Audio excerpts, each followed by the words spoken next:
प्रधानमंत्री नरेंद्र मोदी ने पिछले दिनों नई संसद का उद्घाटन किया। इस दौरान कांग्रेस, टीएमसी समेत 19 से ज्यादा विपक्षी दलों ने इसका बहिष्कार किया, लेकिन चीन ने भारत सरकार के इस कदम की तारीफ की है। चीन की सरकारी मीडिया ग्लोबल टाइम्स ने अपने संपादकीय में कहा है कि हम नैतिक और भावनात्मक रूप से भारत के डीकोलोनाइजेशन का समर्थन करते हैं। लेख में कहा गया है कि भारतीय प्रधानमंत्री नरेंद्र मोदी ने रविवार को देश के नए संसद भवन का उद्घाटन किया।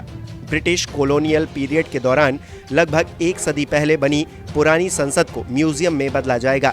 नई इमारत को मोदी सरकार की सेंट्रल विस्टा रीडेवलपमेंट प्रोजेक्ट की खास परियोजना माना जाता है।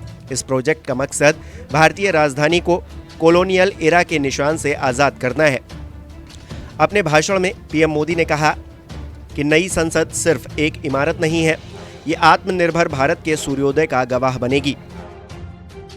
संपादकीय में आगे कहा गया कि संसद की इमारत की कीमत लगभग $120 मिलियन है और इसमें मोर, कमल का फूल और बरगद के पेड़ जैसे नेशनल सिंबल शामिल है, जो भारत के पारंपरिक इतिहास और संस्कृति को दिखाते हैं। ये भारत सरकार के डीकोलोनाइजेशन उपायों की सीरीज का एक महत्वपूर्ण हिस्सा है। भारत लगभग 200 सालों तक ब्रिटेन का उपनिवेश रहा। भारत में कॉलोनियल प्रभाव के निशान व्यापक और गहरे दोनों हैं। 1968 में भारत सरकार ने नई दिल्ली में इंडिया गेट के सामने मौजूद किंग जॉर्ज V की मूर्ति को हटा दिया था।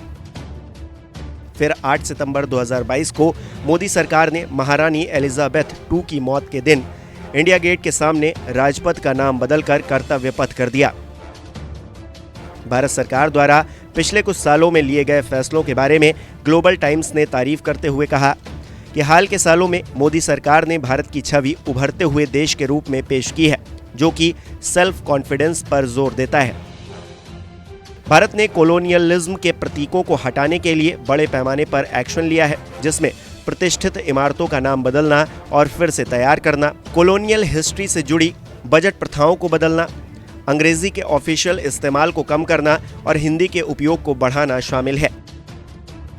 ग्लोबल टाइम्स के एडिटोरियल में आखिर में यह भी लिखा गया कि चीनी समाज में कम ही लोग मानते हैं कि भारत का आर्थिक और सामाजिक विकास चीन के लिए खतरा बनेगा।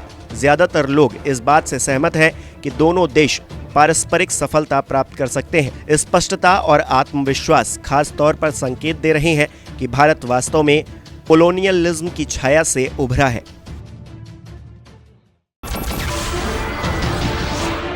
नमस्कार, मैं हूं मानक गुप्ता।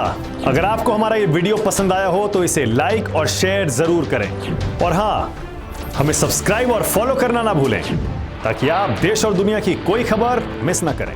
तो जुड़े रहिए हमारे साथ और देखते रहिए न्यूज़ 24।